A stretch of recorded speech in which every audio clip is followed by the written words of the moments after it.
오늘은 마가복음 강해 9번째입니다. 여러분과 함께 마가복음 강해 9번째 따르라라는 제목으로 말씀을 나누고자 합니다. 여러분들 보셨는지 모르겠지만 본 해프라는 사람이 나를 따르라는 책을 썼습니다. 참 중요한 인물 중에 하나였습니다. 1차 세계대전 당시 이 사람은 히틀러를 암살해야 된다는 그런 목사이고 신학자였습니다. 참 대단한 사람이죠. 행동파였습니다. 근데 행동파기보다는 이 사람은 자기가 했던 이 복음에 대한 확신을 가진다면 그게 행동으로 나타나야 된다는 그것을 강조했던 사람입니다. 그 사람이 썼던 책 중에 하나가 나를 따르라는 책인데, 그 책은 그렇게 두껍지 않은 책인데 그 책의 내용은 골자는 그겁니다.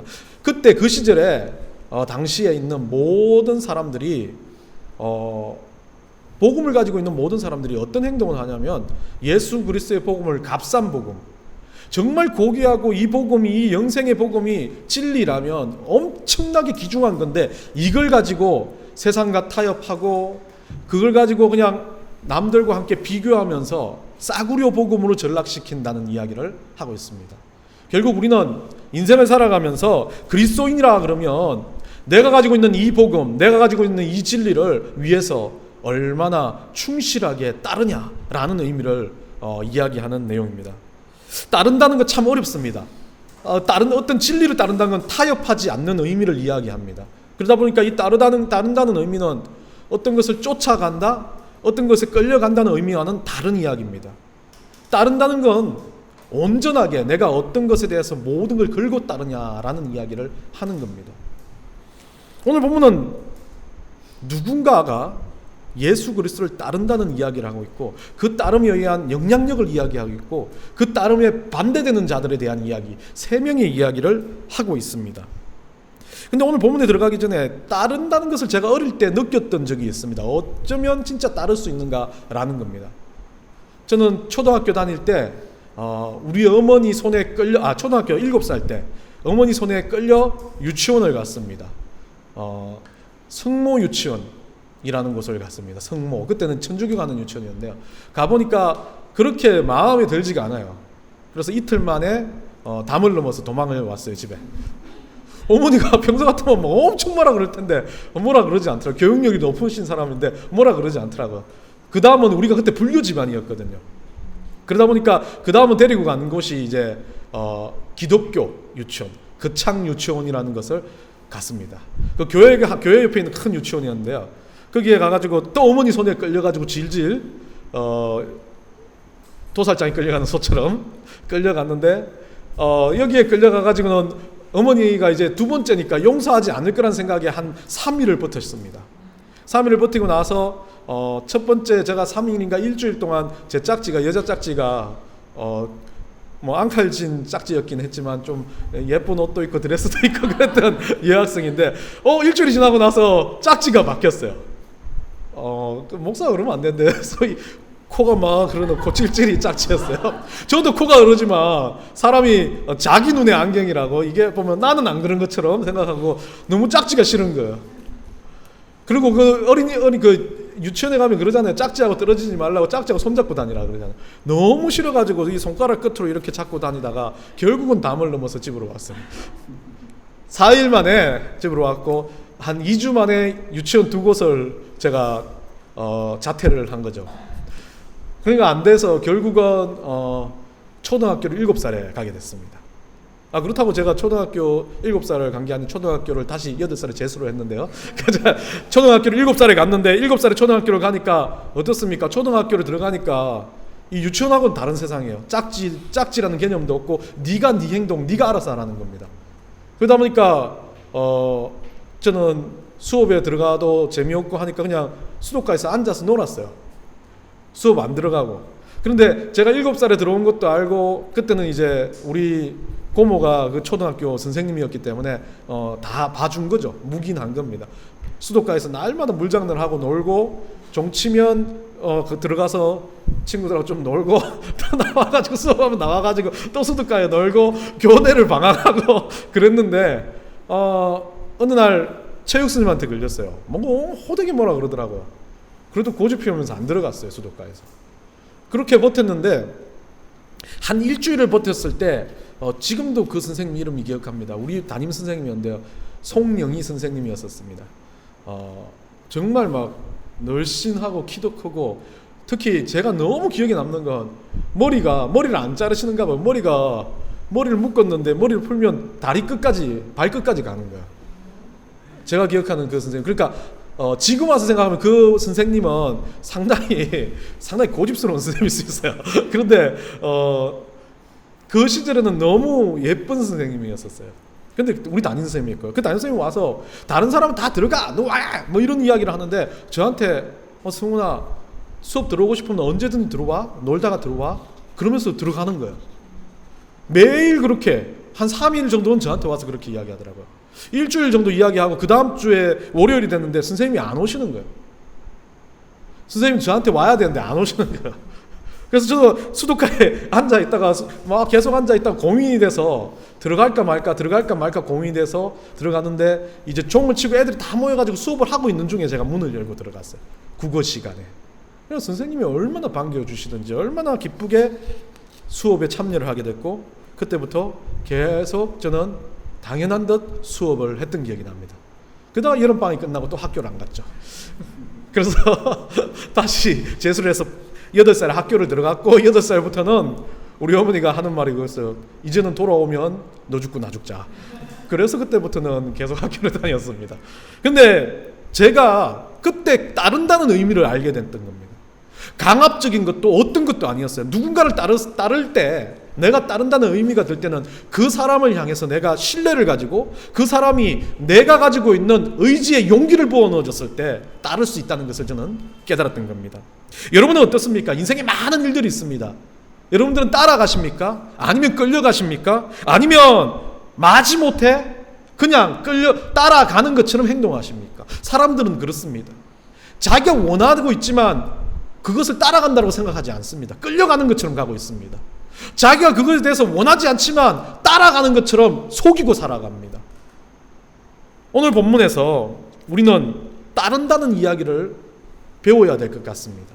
사람은 따를 때, 무언가를 따를 때 어떻게 따라야 되는지를 이야기하고 있습니다. 이것을 좀 학적으로 이야기하면 저는 대륙 이동설이라는 그 이동설이 아니라, 따른다는 것은 가치가 이동되어야 된다, 가치 이동설이라고 봅니다. 인생에 있어서 어떤 것들을 따라야 된다 그러면, 내가 너무나 이 사람이 사랑스럽기 때문에 이 사랑을 따르겠다라고 생각한다면 사랑이라는 가치가 있기 때문에 그렇습니다. 근데 내가 너무나 좋아하는 그 사람이 나한테 월급을 막 엄청나게 줘요. 막 수억을 줘요. 그러면 돈이라는 가치 때문에 따르게 됩니다. 그렇기 때문에 어떤 것을 따름에 있어서 사람들은 가치를 이동합니다. 그래서 따름은 가치 이동설이라는 겁니다. 근데 끌려가는 건 가치가 이동되는 게 아닙니다. 끌려가는 건 내 가치 때문에 그것을 끌려가지 않습니다. 가치가 없다면 우리는 끌려가는 것처럼 연기는 하지만 절대 그 사람을 따를 수는 없습니다. 그래서 어떤 것에 대해서 끌려가는 건 대부분 가치 때문에 가지 않습니다. 욕망과 어떤 감각 때문에 따라가는 거죠. 유혹 때문에 따라가는 겁니다. 그것은 끌려가는 겁니다. 여러분들 도박 하시는 분 없는 것 같은데, 도박을 하면 도박이 유혹을 가지는 그건 가치가 아닙니다. 절대. 도박이 주는 유혹은 나의 그냥 감각, 짜릿한 그 기분을 꼬셔내기 때문에 따라가는 건 그건 끌려가는 겁니다. 그것은 감각 이동설입니다. 끌려가는 것은 감각이 이동하는 거고, 따라가는 것은 가치가 이동하는 건데, 진짜 따라가기 위해서는 우리의 가치, 어떤 가치, 우리가 믿는 믿음의 가치를 따르는 게 진짜 성경 안에서 말하는 내용이라는 겁니다. 오늘 본문에서 우리가 14절에 보면 이제 이 가치를 따르는 가치 이동설에 대한 믿음의 가치를 따라서 이동하는 한 사람이 나옵니다. 그 사람 이름은 레위라고 되어 있습니다. 레위라고 되어 있는데, 이 14절에서 보면 이 레위는 알페오의 아들 레위라고 이야기하는데, 이 사람은 여러분들이 잘 아는 마태복음을 쓴 마태입니다. 원래 본 이름이 레위고 마태는 애명처럼 불리는 이야기라고들 합니다. 물론 뭐 마태가 본명일 수도 있겠지만요. 어쨌든 레위라는 이름을 가진 이 마태였습니다. 이 마태는 어떤 사람이냐면 세간일을 하는 사람이었습니다. 세간일을 하는 사람인데 헬라어 성경에서는 이 탈레니온이라는 단어를 써가지고 이 세간일을 하는 사람을 이야기합니다. 탈레니온은 세간에 대해서는 두 가지 의미가 있습니다. 우리나라처럼 국가에서 국가 공무원이 된 세관을 가지고 이거를 가지고 이 국세, 직접세를 다스리는 사람들이라고 말합니다. 그래서 인두세, 사람 머리 숫자를 가지고 세금을 거두는 사람, 토지세, 토지를 가지고 세금을 거두는 사람을 이 직접세를 다루는 사람, 이 사람은 탈레니온이 아닙니다. 근데 오늘 이 마태는 탈레니온인데 간접세를 거두는 사람입니다. 결국 간접세는 어떤 거냐면 판매세, 그리고 우리가 지나가는 뭐 관세, 무역세, 기타 세금들을 다 말합니다. 일종의 말하면 양아치들도 세금을 거둡니다. 도로 지나갈 때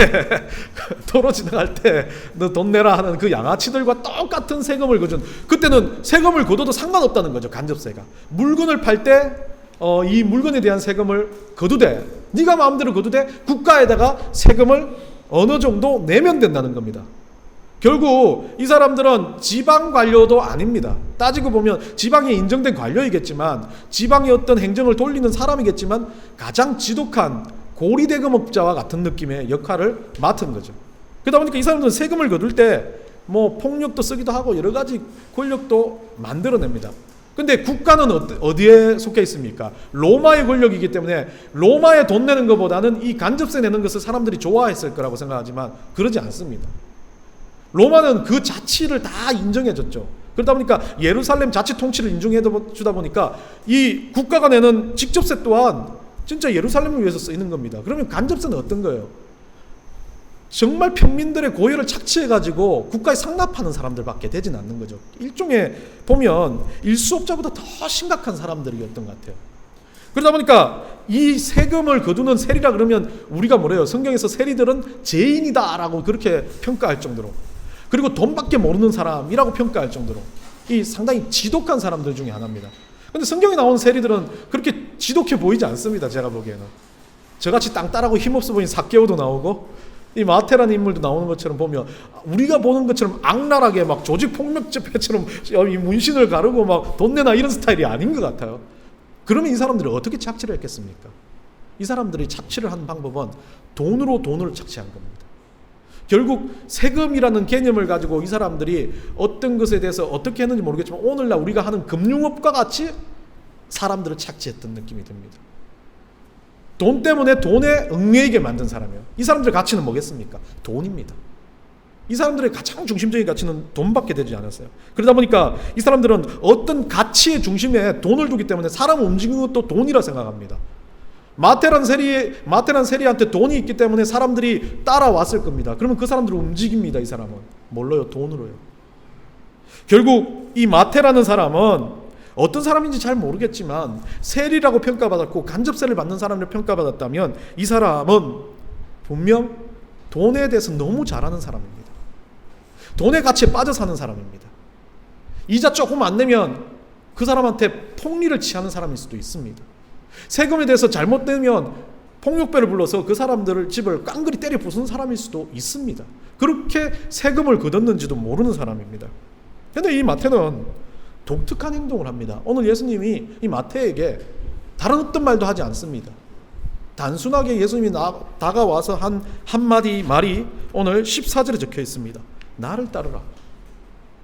이 나를 따르라는 헬라 원전의 명령으로는 한마디로 무조건 따라와입니다. 권유도 아니고 명령 중에 강한 명령입니다. 따르면 안 되라는 이야기입니다. 따르지 않으면 안 되라는 이야기입니다. 마태는 지금까지 명령하고 살았습니다. 돈 때문에 권력을 잡고 살았습니다. 돈 몇 푼의 사람들은 마태한테 와서 막 굽신거렸습니다. 세금 좀 유예해달라고 막 와서 늘 비는 사람들밖에 없었습니다. 그런데 볼품없고 초라한 한 명이 와가지고 마태한테 너 나 안 따라오면 그냥 가만 안 둬.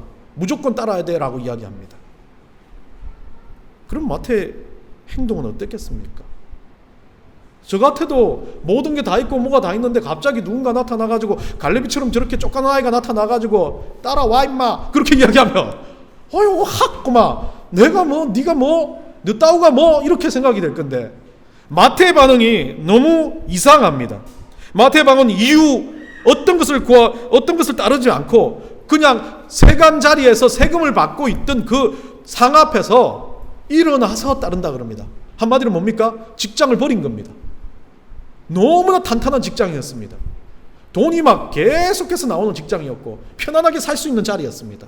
그 직장을 딱 던져버리고 일어났다는 이야기를 합니다. 마태의 이 따름은 두 가지를 이야기합니다. 진짜 따름에 대해서 보여줍니다. 진리라고 말했던 그 진리를 따르는, 진짜 무언가를 따른다는 의미는 자기가 있는 상황에 대해서 아무런 상관이 없다는 거예요. 상황을 포기할 줄 아는 용기입니다. 그리고 또 가지고 있는 건 반응하는 속도입니다. 우물쭈물하는 반응이 아니라 아주 순간적인 반응을 하는 겁니다. 그게 마태가 보여준 따른다는 의미입니다. 이 두 가지 맥락에서 비슷하게 나와 있지만 여러분한테 예수님이 오셔가지고 따르라 그러면 어떻겠습니까? 가령 여러분들이 가지고 있는 자동차를 단장 이 뜨거운 여름에 자동차 버리고 정강까지 나를 따라와 라고 이야기하면 주저해요. 그것만 해도 주저할 거 아닙니까? 걸어가면 다리가 아프고 뭔가 도구를 또 이용하면 되는데 예수님 앞에서 걸어가고 있어요. 예수님 좀 버스 타고 가면 안 될까요? 예수님 좀 오토바이라도 타고 가면 안 될까요? 라고 우리는 말할 겁니다. 벌써 우리의 머릿속엔 뭐가 들어있습니까? 어떤 것의 따름에 대한 기준이 아니라 그 따름을 조금 더 편하게 가면 좋지 않을까? 그 따름을 조금 더 예수님이 원하는 방식이 아니라 내가 원하는 방식으로 따르면 좋지 않을까라는 생각들이 있기 때문에 우리는 바르게 따른다는 것은 아닙니다. 제가 예전에 기억나는 건 예수님의 그 어릴 때 우리 어릴 때도 막 집회 같은 거 하면 헌신하라고 막 일어서라 그럽니다. 막 선교사로 헌신하고 목사로 헌신하고 막 사모로 헌신하고 막 헌신에 대한 이야기를 막 강조를 합니다. 그래서 이 옥 목사님은 헌신에 대해서 강조는 잘 안 합니다. 근데 옥 목사님이 그 말을 하더라고요. 여러분 제자입니까? 라고 묻습니다. 너무 고민이 되는 거예요. 제자입니까? 라고 물어요. 그런데 당연하지. 그건 아무것도 아닌데 그냥 제자입니다. 지금부터 제자라고 뭐 느끼시는 분들은 다 같이 두 손을 들고 기도합시다. 그렇게 이야기하는데 두 손을 들고 기도를 막 했어요. 기도를 끝나고 난 다음에 헌금 시간입니다. 헌금 시간으로 헌금이 막 이제 사랑의 교도 돌립니다. 막 돌고 있는데 저한테 헌금함이 왔어요. 호주머니 안에 10,000원이 있었는데 10,000원짜리를 제가 교회 오기 전에 10,000원짜리 깨지를 못했어요. 5,000원을 해야 되는데 5,000원을 해야 뭐 3,000원 김밥을 먹고 2,000원 지하철비를 하든지 해야 될 거 아닙니까? 고민이 되는 거예요. 헌금함이 저기서부터 오는데 우물쭈물 손을 넣었다 뺐다 어떻게 할까? 방금 전까지 제자입니다 이거 해놓고 어떻게 할까 그렇게 고민을 했어요. 그런데 제가 헌금 안 했어요. 왜? 지하철 타고 가야 되니까. 대학부에 가서 바꿔가지고 김밥 그때 1,500원 사면 1,500원 사가지고 내가 마음에 하나님 죄송하니까요. 지하철비 1,500원 빼고 저 7,000원 헌금할게요.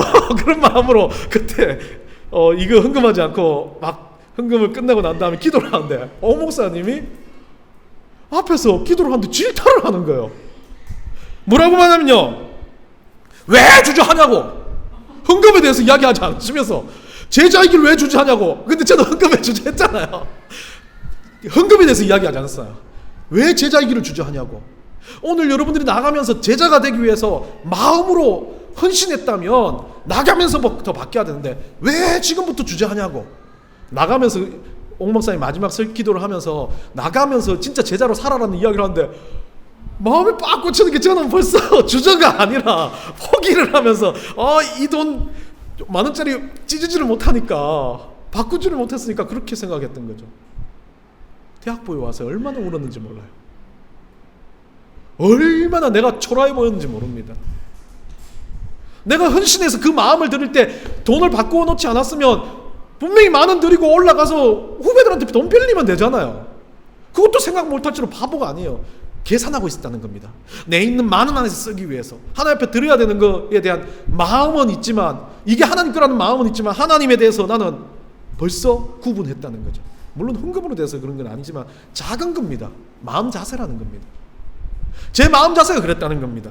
김밥 생각하고 지하철 생각하고 마을버스 생각하다 보니까 우리 하나님이 아니라 우리 예수님을 따른 제자가 아니라 나는 그냥 끌려가는 도살장에 끌려가는 소처럼 그냥 옥 목사님이 오라 그래서 가는 사람이 돼버린다는 겁니다. 여러분 어떻습니까? 여러분 인생은 어떻습니까? 레위처럼 일어나 나를 따르라 라고 말했을 때 그냥 다 생각 안 해요. 아무것도 생각 안 하고 주님이 명령했기 때문에 그 자리에서 그냥 벌떡 일어나십니까? 아주 조건반사처럼 주님이 명령만 하면 주님 제가 여기 있습니다라고 여러분들 말하고 있습니까? 예수님 그걸 원했습니다. 어릴 때요, 한 가지 더 이야기하면, 어릴 때 다들 또 본문으로 돌아갈까 봐 고개를 숙이면서 지루하다 이렇게 생각했는데, 어릴 때 여러분들 기억하십니까? 방구차. 예, 제가 주부 앞쪽에다가 올려놨어요. 이거 많이 하셨죠?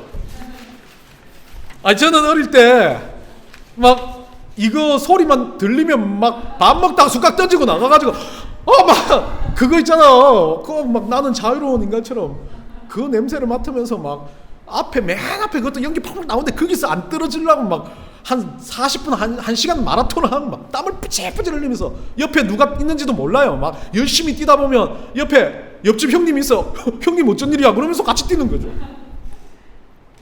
그리고 요 근래 우리 알파하고 집에 저녁에 있는데 하는 소리니까 우리 알파도 갑자기 소독차다. 나도 저 따라 많이 따라다녔는데 그러잖아요. 지금 저도 소리만 들리면 뛰어나가고 싶은 마음이 드는 거죠. 완전히 그것에 대해서는 어떤 조건도 필요 없어요. 공부하는 조건도 필요 없고 밥 먹는 조건도 필요 없고 TV도 필요 없어요. 그냥 소리만 나면 바로 뛰어나가잖아요. 여러분, 따른다는 건 이런 거예요. 내가 너무 좋아가지고 그것만 오면 막 학수고대하고 기다리고 있다가 딱 그 소리만 들리면 막 그냥 다 만사제치고 문 실이 열고 뛰쳐나가는데 잘 못 뛰어요.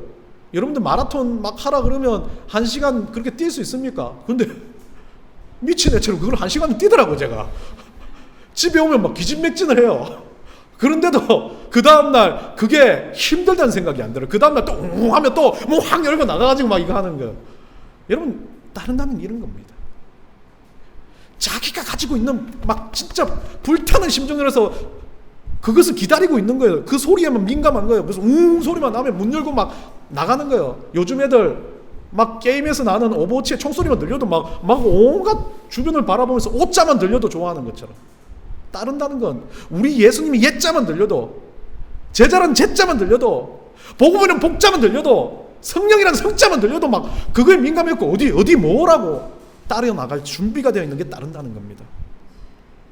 여러분, 15절에 가서 그 이야기를 보면서 그러한 따름이 있을 때, 내가 미친 듯이 따르고 즐거워서 따르는 따름이 있을 때 어떤 일이 일어나냐면요, 레위는 제가 봤을 때 돈을 좋아하는 사람이었지만 그래도 좀 다른 사람이었던 것 같아요. 그의 세리였지만 그의 친구들이 어땠어요? 비즈니스를 하는 사람들도 아니었습니다. 대단 능력가들도 아니었습니다. 죄인들이래요, 대부분. 아마 돈을 벌었지만 죄인들이라는 것은 잘 못 살고 가난하고 죄짓고 뭐 그런 사람들이었으면 그런 사람들 구제하는 데 상당히 많은 마음을 썼던 거죠. 그러니까 이 사람이 그걸 할 수 있는 거예요. 예수님을 몰랐지만 어떤 메시아가 오는 것에 대한 것을 고대하고 있었고 소문으로 들었고 갈망하고 있었고 늘 평소에 자기의 삶을 통해서 베풀고 어떤 것을 추구하는 목적이 돈이 아니었다는 걸 다시 보여주는 거예요. 물론 세리였다면 그래야 되는데 이 사람은 그런 사람이 아니었다는 걸 오늘 성경에서 보여줍니다. 그 사람들과 먹고 마시는데 이 사람이 얼마나 대단했냐면, 예수님이 그 세리들과 먹고 마심으로 그들도 예수님을 따랐다 그렇지만 성경에는 그렇게 나와 있지만 어땠겠습니까? 이 사람들이 예수를 만나게 된 게 누구 때문입니까? 레위 때문이지 않습니까? 그 집에 그 사람들 모아놨어요. 집이 얼마나 큰지 모르겠지만 막 세리들도 막 거기 있는 죄인들이 막 가득하게 모여가지고 같이 예수님하고 밥 먹게 만들어준 거예요. 자기 집에 돈 다 틀어가지고 식사 대접을 하는 겁니다. 마음이 풀려있잖아요. 이 사람들이. 레위라는 사람이 따르는 선생님이라면, 레위라는 사람이 미쳐서 방구차 따르듯이 그렇게 따르기를 원했던 그 선생님이라면 우리들도 어떻게 해요? 따르겠다라는 겁니다.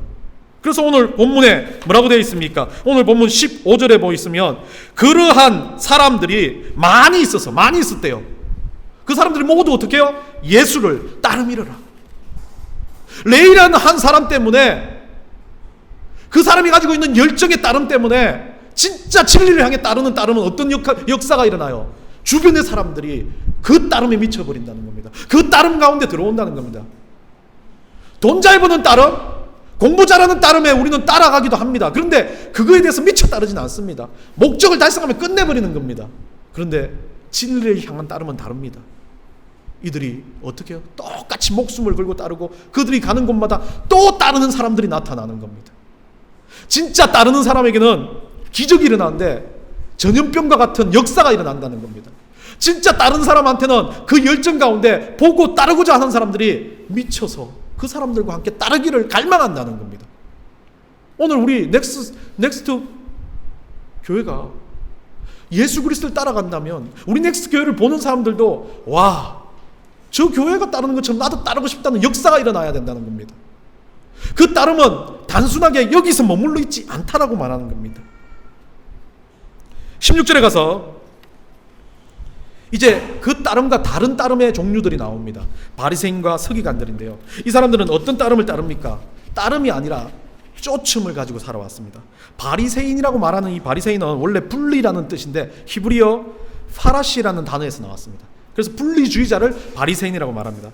원래 우리가 아는 바리새인들은 막 교만하고 뭐라 그럴까 율법주의자고 이런 느낌에 막 아주 보면 상당히 그 형식주의자들 느낌에 많은 이야기지만 초기의 바리새인들 BC 167년의 바리새인들은 이교도들이 들어오는 준동을 막기 위해서 자기들은 율법을 지키고 이것을 지키자는 의미에서 평민들 위주로 시작된 운동이었습니다. 제사장 마따디아라는 사람을 중심으로 해가지고 이 일들을 진행했었습니다. 그런데 이 사람들이 그렇게 하다가 사람들의 신뢰를 얻습니다. 신뢰를 얻으면서 어떻게 바뀌어지기 시작했냐면 자기들이 잘하고 있는 율법을 따르는 것을 사람들한테 보여주기 위해서 가식을 갖고 오기 시작합니다. 형식을 갖고 오기 시작하고, 그러고 나서 그보다 더 어려워진 거는 자기가 율법을 잘 따르는 걸 보여주기 위해서 뭘 합니까? 율법을 못 따르고 율법을 안 따르는 어떤 좀 비준한 사람들에 대해서 비판하고 그들에 대해서 깔보기 시작하고 그들을 욕하기 시작합니다. 그러다 보니까 이 사람들은 교만해지기 시작합니다. 나만 할 수 있어. 너희들은 못해. 원래 기적도 아니었고 원래 대단한 사람들도 아니었지만 그 분파들이 자기들이 높아지기 시작하니까 교만해지기 시작했던 겁니다. 그래서 이 바리새인이 돼버린 겁니다. 그 대신 율법을 잘 알겠죠.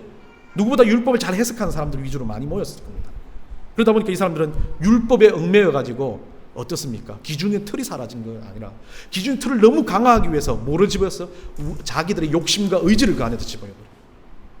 돈 100원을 쓰라 그러면 제가 말했던 것처럼 예수님이 그렇게 나에게 주셨던 제자냐라는 물음에서 저는 제자입니다라고 했을 때, 돌아섰을 때 제가 헌금을 못했을 때 저는 죄인이구나라는 생각이 들지만 이들은 어땠습니까? 헌금을 하지 못하고 돌아서면서 뭐라고 말합니까? 다음 주에 와서 내가 돈 2만 원 가져와서 그때 만 원을 보이는 것처럼 내겠다라고 생각을 하는 겁니다. 그 만 원을 낼 때 나처럼 막 가슴을 찢고 내가 나쁜 놈이다라고 스스로 말하는 게 아니라 만 원짜리를 팔랑팔랑 흔들면서 헌금함에 집어넣는 사람들입니다. 바리새인들 이야기 참 많이 나오잖아요. 헌금하는 걸 보여주기 위해서 돈을 세겔로 다 막 동전으로 바꿔와요. 짤랑짤랑하게. 큰 달란트 같은 돈을 막 동전으로 바꿔 자루로 들고 와가지고 톡 하면서 자락 소리가 들리게끔 만드는, 헌금하면서 그렇게 하는 사람들이에요. 이 바리새인들의 모습은 따르면 따른다고 사람들한테 엄청 잘 따르는 것처럼 보여주지만 그 사람들은 따름이 아닙니다. 이 사람들은 끌려가는 거죠. 율법이란 게 끌려가는 겁니다. 예수님이 끌려가면 좋겠지만 예수님도 아니에요. 그 사람이 끌려가는 대상들은 율법이었다는 겁니다. 오늘날 우리는 어떻습니까? 교회에 나오는 예배라는 율법, 그리고 여기서 가지고 있는 어떤 형식적인 율법, 여러분들이 뭔가 예수 그리스도를 믿는다면 어떻게 해야 된다는 행동적인 율법, 옷을 어떻게 입어야 된다는 그런 관습적인 율법, 그런 율법에 여러분들 끌려당하지 않습니까?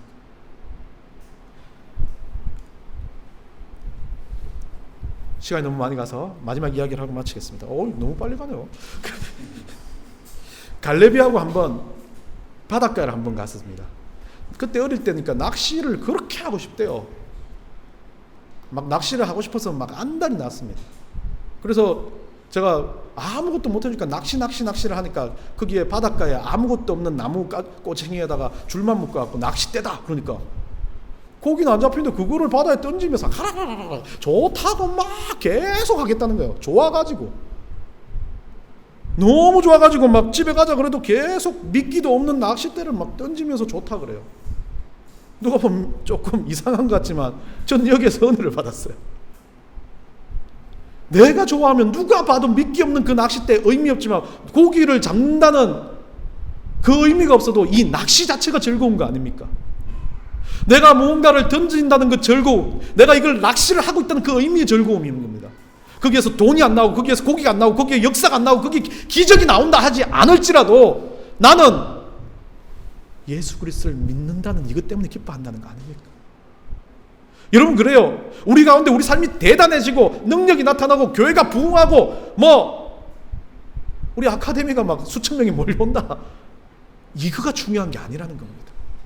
내가 예수 그리스도를 믿고 지금 이 그리스도인으로 사는 이 모습, 이것이 얼마나 기쁘냐는 거죠. 그리스도를 사는 이 삶이 얼마나 행복하냐는 거죠. 어려울 수 있고 힘들 수 있고 아플 수 있어. 누군가의 관계에서 문제가 될 수 있고 고난도 당할 수 있고 짜증도 날 수 있어. 그런데 네가 그리스도이니까, 네가 예수를 믿으니까, 예수를 따르기 때문에 그 짜증 가운데서도 그 그리스도를 믿는 삶이 기뻐서 매일매일 감탄하며 기뻐하며 살아갈 수만 있다면 예수님은 그걸 따르는 거라고 말합니다. 그거를 자기 모든 것에 대해서 이겨내는 예수님의 따름을 의미하는 겁니다. 여러분, 돈을 버리라는 이야기 아닙니다. 여기에서 자기 삶을 버리라는 이야기 아닙니다. 제자들은 예수 그리스도를 따르는 것을 삶으로 보여줬다면 오늘날 우리가 삶으로 보여주는 건 우리가 살아가는 모든 환경에서 예수 그리스도를 기뻐하며 예수 그리스도 앞에서 어떤 형식과 잘못되어 있는 어떤 토양에서 벗어나라는 겁니다. 예수 그리스도를 믿는다는 건 그렇게 기뻐하며 매일매일 예수 그리스도를 쫓아 사는 삶입니다. 예수 그리스도께 감사하는 삶입니다. 기도하겠습니다.